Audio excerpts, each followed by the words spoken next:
In this video, we'll be covering patch 11.1.5, which is scheduled to go live around April 22nd of 2025, which is around next week. So we'll go over general things to expect when the patch goes live, but if you're looking for a more in-depth guide for certain parts or specific parts of the upcoming patch, we will have videos coming up over on our other channel through Endgame Lite, so check that out to see if what you're looking for is there. But if it isn't, let us know in the comments down below so that we can cover it for you. Now on to the first thing arriving for this patch, we'll be getting a buff called the Winds of Mysterious Fortune. Now despite this not being mentioned in the PTR notes, during testing we received the buff called the Winds of Mysterious Fortune, which will give us a 20% bonus to experience gains. Additionally, it'll give a reputation buff to Dragonflight and the War Within Renown factions, giving 200% increased reputation gains for Dragonflight ones, while giving 100% for War Within factions, giving us quite an easier time to both level up new characters as well as max out Renown factions from both the current expansion and the previous one, since this buff will apparently last until May 20, which is up to almost a full month from when the patch does go live. As a footnote, the reputation buff will not work for the newly added factions for Undermine, so those are going to be the cartels of Undermine. And characters below level 80 will also have a chance to pick up these mysterious satchels while looting mobs or getting bonus rewards from quests. These will contain stuff like temporary stat boosts or even just cosmetic buffs that alter our appearance somehow. They might also include bonus gears scaling with our level and spec, or they even have a chance to drop a potion that gives a 10% increased experience gain buff that stacks with the 20% XP buff we already get from the event, giving us quite a ton of XP gain. Not to mention the mentored leveling buff we get from having max level characters, but we're not too sure on whether or not those stack together, since that will give us an insanely massive amount of XP boost up to 55%. Lastly, those 10% experience buffs are going to be consumable warbound items, meaning they can be transferred between our alts and other characters, and in the case we have any leftovers, once we reach max level, we can store them for future use, since apparently these will not expire or get deleted from our bags even after the event is over or the buff goes away, which is going to be May. Along with the arrival of the patch, we'll also be getting a new faction tied to Holofall called the Flames Radiance, which is essentially an Arathi military regiment dedicated to defeating the Sureki forces. This will be a faction with a 10-track renown level instead of the traditional 20 or 25, and the majority of its reputation grind will be found just west of the Veneration grounds. Just on the outskirts of this area is a campsite which has an NPC who gives 2 introductory quests that turn into weeklies later on and 3 dailies. So our first source of reputation for this faction is going to be doing these quests. The introductory quests will give 100 each, while the dailies will give 100 as well, though unfortunately the weeklies, as of PTR testing, will not be giving any reputation later on, but instead will reward us with the Radiant Service Satchel that has a chance to contain resonant crystals and a chance of getting a token which we can use to exchange for equipment from the 2 vendors I'll talk about later on. Now about those quests, we'll pick them up from Milton Wildbrawn, and these require us to defeat Nerubian mobs in certain areas of Holofall. Besides those, our next source of reputation will come from clearing the event tied to this faction called the Nightfall, which will happen every hour. In here we'll be tasked to do several things, from clearing out trash mobs, destroying siege weapons, or even taking out flyers. While doing these, we'll be filling up a progress bar that has 3 segments, and for each one we fill up we'll be awarded a cash that gives us reputation to the Flames Radiance as well as Nightfall gear that's on the veteran track, and these are going to be warband transferable, meaning we can give them to our alts while doing these. So for our first clear of the day, we'll get 75 reputation for reaching the first checkpoint, along with awarding us with the green cash called the Arathi Soldier's Coffer. The next one is going to be the Arathi's Cleric's Chest, giving us another 75, and for the last one, which is the Arathi Champion Spoils,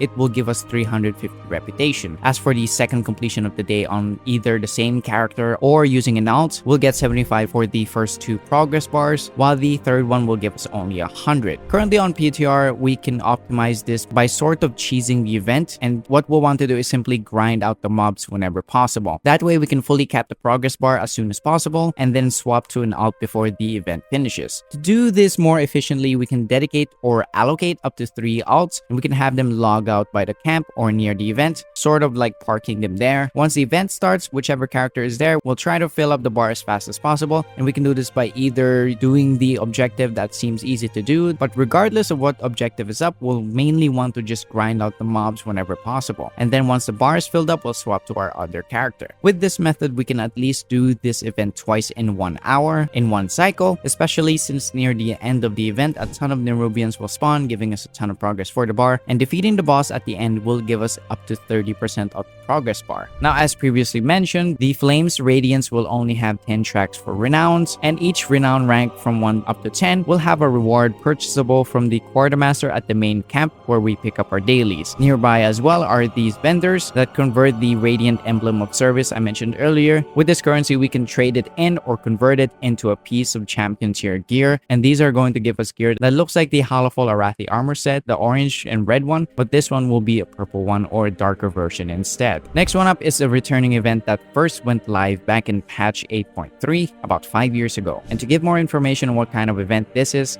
going to be the Horrific Visions. This was and will be set as an instance influenced by roguelite mechanics, where each run can increase in both challenging obstacles and power-ups. Along with it, we'll get 4 vendors. 3 of them are going to give us gear, while the 4th one will give us collectibles. Additionally, we'll be able to either do these completely solo or with an NPC who can tank, heal, or DPS, or we can even queue up as a group. And for those who've done this before, we'll be getting the same 5 masks from 5 years ago, but 3 more new masks have been added to the roster. Additionally, once we equip a total of 8 masks, this will provide a major challenge as everything and every mob inside will now be buffed with all of the masks equipped. This will give them a 200% extra health and damage done, but the trade-off is that we'll be able to obtain 140% extra corrupted mementos, which are going to be the currency tied to this event, which we'll need to use to purchase from the vendors. So about that new currency I mentioned, this is going to be called the Displaced Corrupted Memento, which is what we'll use to purchase Horrific Vision related rewards, such as cosmetics and gear, as well as mounts. Visions will also allow us to get up to hero track rewards from doing mask runs,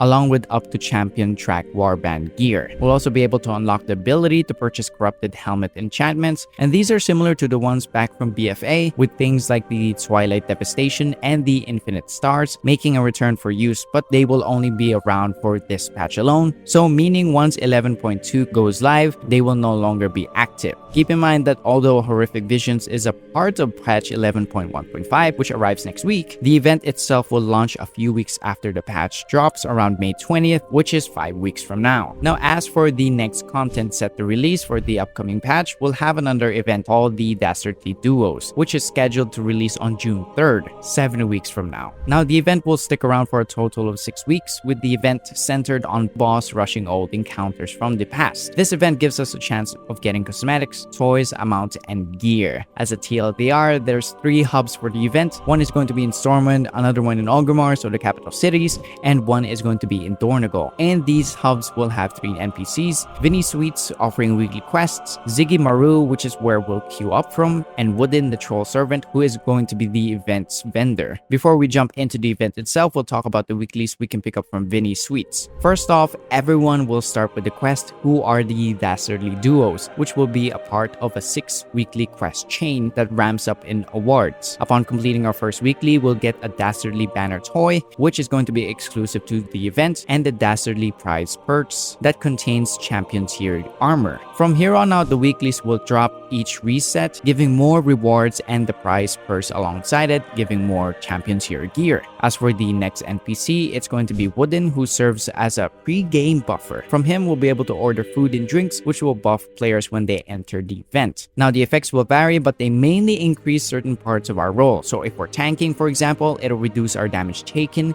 and increase threat generation, making it easier to tank, but it will reduce our damage done as well. Now, 2 of the buffs will also double our score, which is the main point of the event, scoring as high as we can in the limited time we have. but it will make the event more difficult. Take note that these buffs will take effect for the next instance of the Dastardly duos, so order up before you queue up and get into the arena. Now moving on to the actual event itself, the Dastardly Dome. To enter it, we'll have to talk to Ziggy to queue up, and we can do this either in a party of up to 5 members in total or do this solo. Take note that any unfilled spots, if you are, for example, sporting a party of 3 members, they will instead be filled in by a bot. Now this option is toggleable. Once you're inside, you can either kick the bots out or keep them in. It's up to you. Once in, we'll be given a display asking if all players are ready, and we'll just press yes, and this will give us a 10-second timer. Once it begins, what we'll mainly want to do is defeat as many enemies as possible to score higher and higher points. During the event, we'll also be given chances to double our scores by interacting with these cherry bombs found in the arena. These will have the large green circle indicators around them, and by interacting with it, we'll kick the ball in the direction we're facing. Any boss or trash mobs defeated in that zone or in that green circle will give us double the amount of score that they usually give. As for other things that increase our score, they are going to be from the challenging shrimp fish from the food buffs earlier, and to increase our timer or to extend the amount of time we have to do this event, we can use the burner clocks and the big burner clocks, which adds more time to our overall run, and these are looted from the prize purses I mentioned earlier. After we're out of time, the event ends and we'll be given a prize chest that contains warband veteran tier gear. Aside from the champion tier gear that we get from completing the weeklies, we'll mainly want to stick around to do this event each week, since on the 5th week of the event, we'll be able to get a mount on top of the purse after completing the weekly. The mount itself is going to be the Tyrannosaurus Street, which is going to be this turtle.